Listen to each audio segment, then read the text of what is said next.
Hi everybody, it's Stephen Brook and welcome to Architectural Photography and Composition. I'm really grateful for your letters and your emails because it helps me decide what you're interested in and what kinds of topics we should be discussing. Usually it's equipment questions, and I always prefer to be talking about composition and old master paintings. Number one, what lens should I buy? That's always, if you're having a full frame camera, 24mm perspective control lens, that's still the workhorse for our industry. The other one is, especially from people just starting out, what kind of artificial light should I buy? Or should I have artificial lights? And I've had more than a few comments saying, why don't you ever talk about using artificial lighting? So let's confront this together. And my question is about artificial lighting. Do you really need artificial lights in the digital age? So let's think about when you did need them. In the days of film, color film had a very narrow contrast range. So you needed to bring lights in to balance indoor and outdoor lighting, to balance color mismatches, especially with fluorescent light. You had daylight coming in, you had incandescent wall washers, you had fluorescent lights overhead, and if you couldn't alternate exposures, turn lights on and off, you had to bring banks of lights in to kind of help fill up the lighting and get a better balance and get a better contrast. Also, to emphasize texture, you would light something from behind to give a little edge, say to a couch or to a chair. Also, that creates a sense of depth because you're creating layers within the image. And lastly, to highlight artwork and also to highlight individual objects. So you couldn't always use them, and it made life a lot more difficult. For example, museums and historic buildings very often prohibited you bringing in any kind of lights, not just strobes, but even incandescent lights, because of the nature of their artifacts, their fabrics or whatever, and they just simply said, no, you can't bring any lights in. And you had to work within a very constrained time frame to when you get your shots. For example, this is Monticello in Virginia, and this is the Hemingway House in Key West, Florida. They don't want you hauling in a bunch of stuff. Time constraints, that was, setting up lights takes time.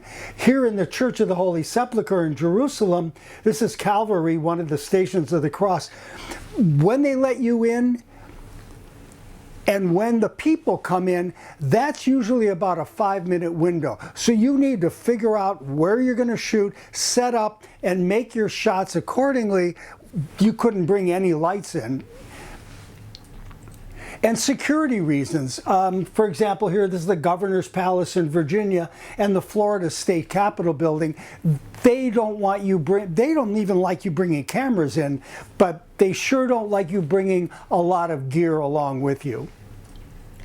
So, what two digital post-production techniques or tools are available to us that do what artificial lights can do? And the first of these, of course, is layering. And I have two videos, layering in Photoshop, the technique that revolutionized architectural photography. And I do believe that because layering gives the photographer a much broader range of time to be able to do your work. And I have a video on Luminar Neo, which is a wonderful program that systematizes the layering, and it's a high dynamic range program. That stuff used to be horrible, and now it's very sophisticated with a wonderful set of camera raw tools. So this is an unedited image, and if you were shooting film, unless you were at that right time of day, this is what you would get. Burned out highlights, burned out windows. I know some magazines like this. Please don't do that. This was 3 layers, 3 different exposures. I was able to blend those together in layering and basically do what I would have to have done with lights, because I would have had to pound light in here to balance what was going on out there. It would have been really difficult. Here I use Luminar Neo. Here's a good example. This is at Ransom Everglades. Here's one exposure for just these lights. Another one mid-range for this area in here, and then finally an overexposed one for the lights, but perfectly exposed for this. I put the three of them together in Luminar Neo, use their tools and their white balance to get everything just the way I want it, bring it into Photoshop, and then with layering, these were just empty TV screens, I layered in images so that I would have a nice complete look. The second tool is the highlight dodge, which is my favorite tool amongst the manipulations in Photoshop. And I have a video on this, the highlight dodge, which I think is the most powerful tool. I know the remove tool is pretty powerful, but that one aside, burning and dodging tools, I think the highlight dodge is wonderful. Here are my settings, by the way. I set the hardness at 0. When I use a highlight dodge, I don't want to see the edges, and I don't have more than 6%, so I can kind of sneak up on what I'm doing. I don't want to hit it once and have the whole thing look like a miracle. I want to do it very slowly, like a painter glazing. And you can control the size of the cursor with the brackets. And you can toggle back and forth as you do your highlight dodge to make sure you haven't overdone it. Here's a good example. This is the Gucci showroom, and this is another place where if I wanted to bring in lights, they would not have let me do that. And so this is my ambient light. This is everything that I had. But the wall washers were insufficient to really perk up the clothing, to hit this table, the clothes along the side. This is kind of toned, this is kind of flat, and in the back here on this table. So what I did is with a highlight dodge, I went from that to this. I lit the clothes, I lit the table, I lit the clothing and the furniture back here. Big difference. Now let's go back to this. This is what it would have taken with lights to get the same effect. I said here I would basically need about 5 lights, barn doored really carefully to hit the clothes, to hit these clothes, the purse and his hand, to hit the tapestry back here. And to set that up, that would take a lot of time and a lot of effort. If you use strobes, then the cords are not an issue, but if you use hot lights, then the cords are an issue. Here's another example of the one I just showed you. I used the highlight dodge to pick up my chair here. Same thing off to the side. Same thing here. 3 layers to get this shot, and then I go back with a highlight dodge and carefully pick out little areas that I want to emphasize. And it also creates depth. Hang it. Now, if you have artwork and it's properly lit with wall washers or a painting light, it's okay. But generally, if it isn't, you have to light it. Highlight dodge. What the highlight dodge does, I just light my painting without overlighting everything else in here.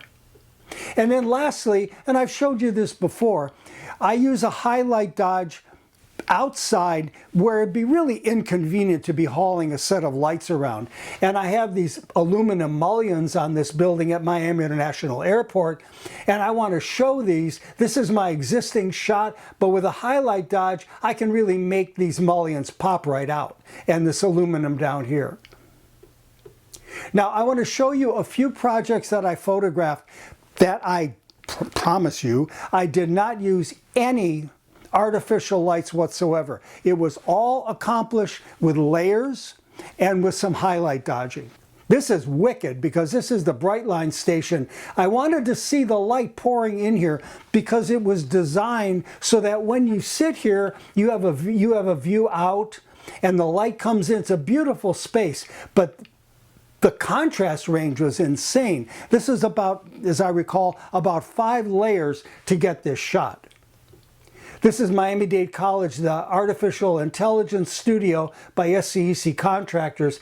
These lights are boiling hot. I mean, these are really hot. I've got deeper shadows in here, several layers put together, and I have a shot that I couldn't make with just one frame. This is a little softer situation. This is the Palmer Trinity School. I have these white walls here and these darker pews, 2 or 3 layers, and it works just fine. Miami International Airport, again, even if you wanted to bring them in, they don't let you do that.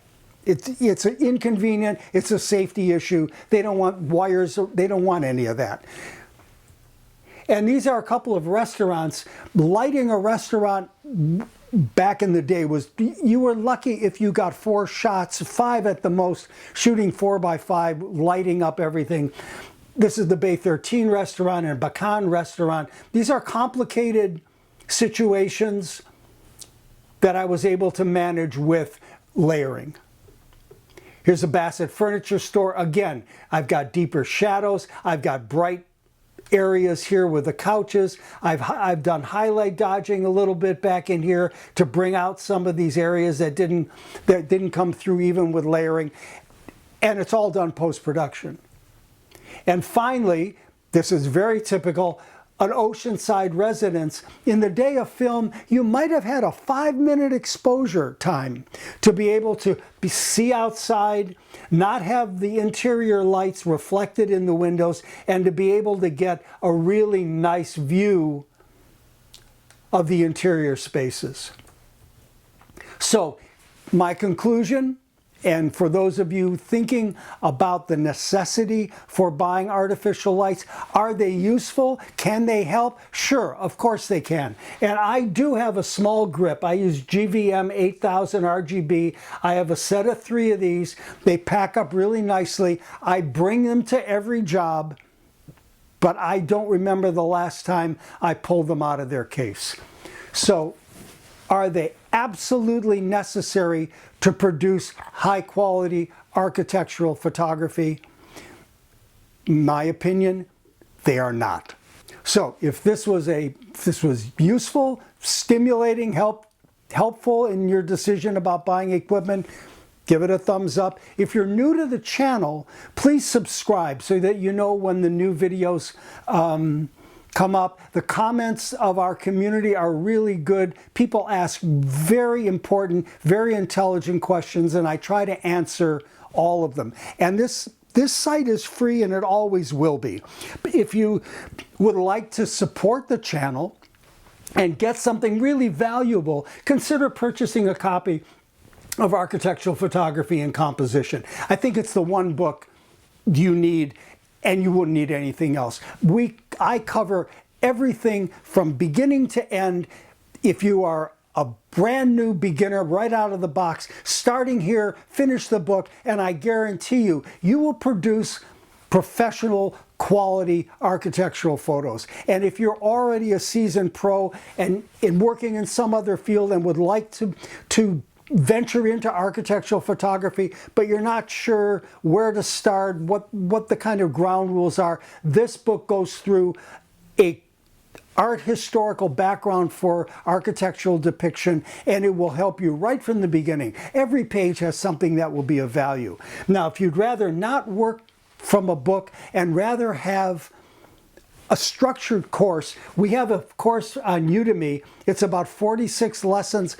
It's completely organized from beginning to end, what you need to start with, your equipment, workflows, what have you, project types. And again, it will take you through everything you need to know. And I promise you, if you start that course, by the time you're finished, and we even give you, I even have recommended assignments so that you can test what you're learning. I guarantee you, at the end of this class, you will produce high quality architectural photography. So thank you for watching, and I look forward to seeing you again soon.